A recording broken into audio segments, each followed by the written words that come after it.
Alors cet été a été particulièrement sec, on est bien d'accord, on a tous souffert, y compris en Normandie. Malheureusement, débuter une vidéo avec un arbuste qui a souffert de cette sécheresse me fait vraiment mal au cœur parce que comme tout jardinier, même si c'est pas notre métier et qu'on n'a pas notre rémunération en jeu, on avait des plantes qu'on appréciait, qu'on avait plantées, qui ont une histoire. Et malheureusement, ces plantes, voilà, on arrive en septembre, même après une pluie où là l'herbe est repartie, mais on a des arbustes qui ont vraiment souffert. Je pense à vos hortensias, je pense à plein de plantes. Et vous vous dites, bah voilà, c'est fini, mon arbre est cuit, qu'est-ce que je vais pouvoir faire pour essayer de le sauver, ou surtout qu'est-ce qu'il faut surtout pas faire. Alors, oui, le déficit de pluviométrie pendant cet été a été un problème, même si ce n'est pas la cause essentielle des dégâts qui ont eu lieu sur les plantes. La cause essentielle, c'est la température. Dès qu'une plante voit la température monter, on le voit dans les tunnels, au-delà d'une cinquantaine de degrés, elle ne bouge plus, voire même, elle meurt. S'ajoute à ça le manque d'eau dans le sol. Alors je ferai une vidéo un petit peu plus tard pour vous donner 2-3 solutions pour garder l'eau maximum dans le sol, y compris en période de sécheresse. Mais moi, avant ça, je voudrais vous parler de vos arbustes. Vos arbustes qui ont souffert et surtout qui vous tiennent à cœur parce qu'ils ont une belle place, parce qu'ils ont une histoire, parce qu'ils sont importants pour votre jardin. Là, c'était une viorne très intéressante, Viburnum opulus, parce que mellifère avec de belles floraisons. Alors vous voyez, elle a même fleuri au printemps avant ce départ de la sécheresse. Bon, les graines ne sont pas forcément viables maintenant, mais elle a subi donc cette sécheresse. Moi, ce que je veux vraiment que vous observiez, c'est votre arbuste de près. Parce que les plantes sont plus résilientes que les hommes, ça c'est sûr. Et malgré l'été que l'on a eu, eh bien, elles sont prêtes à redémarrer. Par contre, vous, il ne faut pas accentuer le désastre avec votre sécateur. Alors, bien sûr, de loin, cette plante-là, vous fait penser à une plante qui est morte. Et donc, votre technique, on pourrait se dire, elle est morte, on la coupe, on l'arrache. Alors moi, je vous demande juste de vous approcher et d'observer. Vous allez observer de près les bourgeons. Déjà, dans un premier temps, les bourgeons, ceux-là, sont bien noirs et se détachent, d'accord, de l'arbre. Et puis un petit peu plus bas, vous apercevez des bourgeons verts. Donc ça, le vert, on est bien d'accord, c'est le symbole des végétaux, c'est la photosynthèse, mais c'est surtout le fait que la plante n'est pas tout à fait morte, même si elle a perdu tout son feuillage, qu'elle n'a pas fait beaucoup de photosynthèse. Et alors, la petite astuce, c'est de regarder, juste, on racle un tout petit bout d'écorce, et on observe quoi? Que sous l'écorce, il y a encore du vert, il y a encore de l'espoir, bien sûr. Donc ça veut dire quoi? Ça veut dire que votre plante, elle n'est pas morte. Elle a juste fait un hiver précoce. C'est-à-dire que ses feuilles sont mortes, il faisait trop chaud, elle transpirait trop. Et donc, elle les a fait mourir, mais elle a gardé quand même un peu de sève pour pouvoir assurer son hiver. Un hiver qu'elle a débuté fin août, voire mi-août pour certaines plantes. Alors attention, un bon signe, c'est que la plante fait tomber ses feuilles. Là, en ce moment, on est en septembre, vous avez beaucoup d'arbres, on se croira en automne, qui font tomber leurs feuilles. Ça, c'est une bonne astuce. Parce qu'on se rend compte que même s'ils font tomber leurs feuilles de bonne heure, comme les cerisiers par exemple, ils se mettent en hiver de façon précoce, et puis, ça y est, au printemps prochain, ils vont repartir. Lui, là, il a un autre symptôme, c'est que ses feuilles ont séché sur l'arbre, ou sur l'arbuste. Donc ça, c'est pas bon signe. Vraiment pas bon signe du tout. Par contre, et vous l'avez vu, il suffit que je gratte un petit peu, et je m'aperçois qu'il est vert.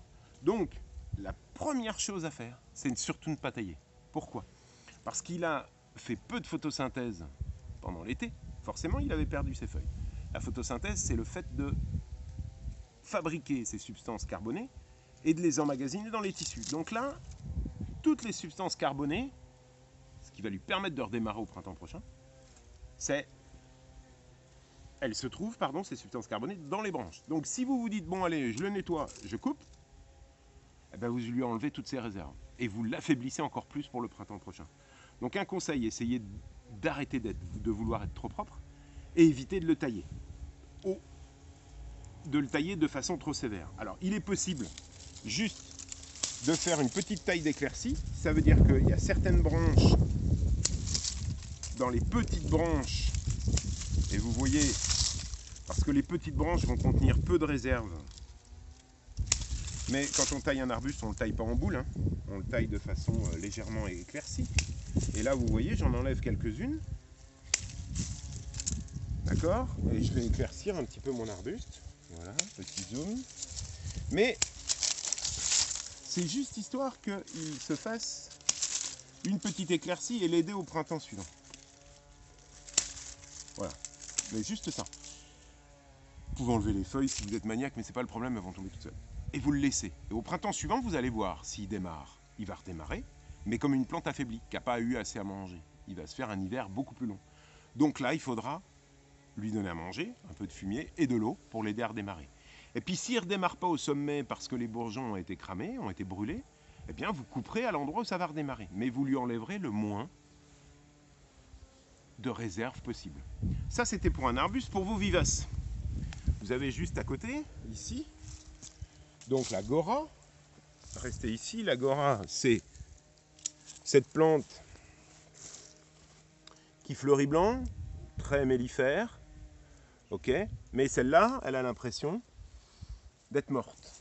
Eh bien, soyez observateur, regardez de près, et puis vous prenez les rameaux et vous faites juste ça. Ah, là, par contre, c'est plutôt sec, on est bien d'accord. Donc, il y a des chances que ça, il faille l'enlever. Si c'est sec et que les rameaux ne sont pas verts quand vous écorcez, vous pouvez les tailler. Alors là, vous allez me dire, il y a un peu de boulot, hein. On ne va pas toutes les faire parce que je vais pas vous tenir trop longtemps. Par contre, vous observez, mais il faut observer de près. Vous regardez ici. Et là, sur ce rameau-là, pardon, mon sécateur bug un peu, j'ai des petits départs. Donc ça veut dire que ma vivace n'est pas morte. Donc il ne faut surtout pas l'arracher, d'accord? Il faut simplement la retailler un petit peu en suivant mes conseils. Ça veut dire de bien racler l'écorce. Et vous voyez, là, il y a du vert. Sous mon sécateur, et je vous montre. C'est bon le petit zoom. Et là, vous avez les petits départs. Pardon. C'est de l'autre côté. On va y arriver. Ok. Ici. Et donc, je vérifie à chaque fois. Ici, c'est sec, je coupe. Ok, etc., etc. Donc, j'insiste, ne coupez pas systématiquement. Sinon, vous allez enlever des ressources au végétal. Bien sûr, si la branche est sèche, vous pouvez l'enlever. Donc, que ce soit des arbustes ou des vivaces, regardez de près parce que la végétation peut repartir. On va aller voir un autre exemple un petit peu plus loin. A tout de suite. Là, vraiment, ma grande peine, c'est ce superbe abutilon que j'avais semé, qui venait d'un très beau jardin à Tréguier dans les Côtes d'Armor, jardin de Cardalo, que j'avais réussi à multiplier par graines, et puis après par bouture. Et puis là, malheureusement, il n'a pas aimé du tout nos sols drainants. Alors, la technique, c'est simple. On gratte. Et là, vous voyez, malheureusement, c'est sec. Vous descendez, c'est sec. On descend encore, c'est sec. D'accord? Donc là, la branche est morte. Donc de toute façon, le garder ou l'enlever, vaut mieux l'enlever. Après, vous regardez un petit peu plus loin. Alors plutôt les branches hautes, parce qu'ils concentrent en général ces réserves à l'intérieur. Là, on va nettoyer. Ah, super. Ça veut dire que mon abutilon n'est pas mort. Toujours pareil, il a eu très très chaud. Il a laissé ses feuilles sèches dessus. Mais par contre, il est vert. Donc ça veut dire que mon arbre n'est pas mort. Je vais pouvoir le sauver. Mais sous deux conditions. Lui mettre une bonne dose de fumier cet automne.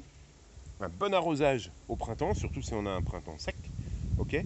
Et puis, tranquillement, pour ne pas faire de bêtises, vous prenez chaque branche, sec, sec, sec. Vous allez à la base de la branche, sec, vous coupez.